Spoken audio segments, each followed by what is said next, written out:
Mandarin Inggris keliling dalam dunia kerja.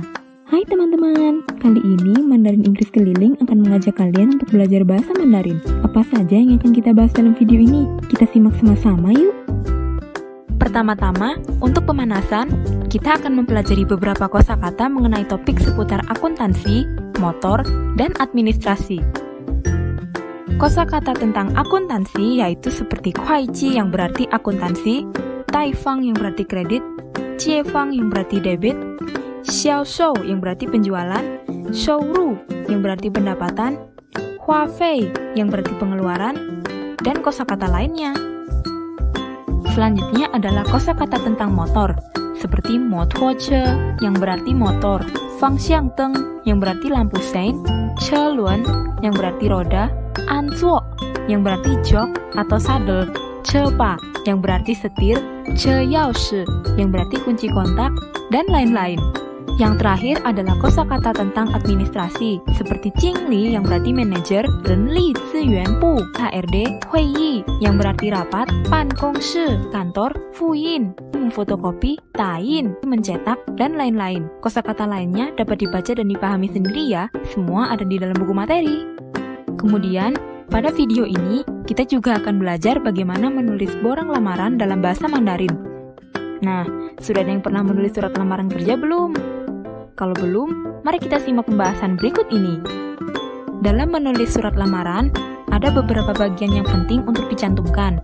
Pada umumnya yaitu identitas atau kerenxinci, riwayat pendidikan atau xueli, serta keahlian dan bahasa atau yuyan changwo. Pada bagian identitas, kita perlu mencantumkan data diri kita, seperti nama lengkap, nama panggilan, alamat lengkap, nomor yang bisa dihubungi, email, tempat dan tanggal lahir, jenis kelamin, berat dan tinggi badan, golongan darah, kewarganegaraan, agama, status pernikahan, dan sebagainya. Selanjutnya, riwayat pendidikan. Kita perlu mencantumkan rincian pendidikan kita, mulai dari pendidikan dasar atau SD, hingga pendidikan yang terakhir kita ampuh. Jadi misalnya, kalian saat ini sudah lulus SMK, maka tulis saja pendidikan dari SD hingga SMK. Kemudian, kalian bisa tulis jurusan, tahun berapa kalian memasuki jenjang pendidikan tersebut, hingga tahun lulusnya. Kemudian, keahlian dan bahasa.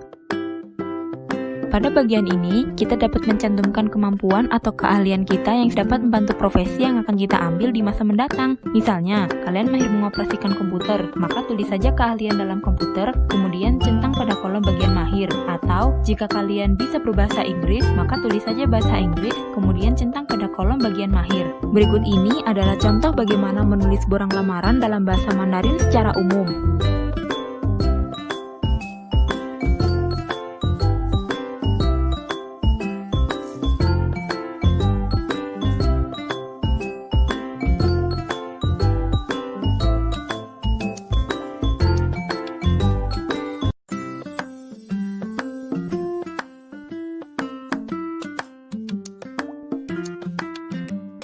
Nah, bagaimana teman-teman? Kalian sudah memahami materinya kan? Terima kasih telah menyimak video dari kami. Sekian dan sampai jumpa lagi. Salam cakrawala.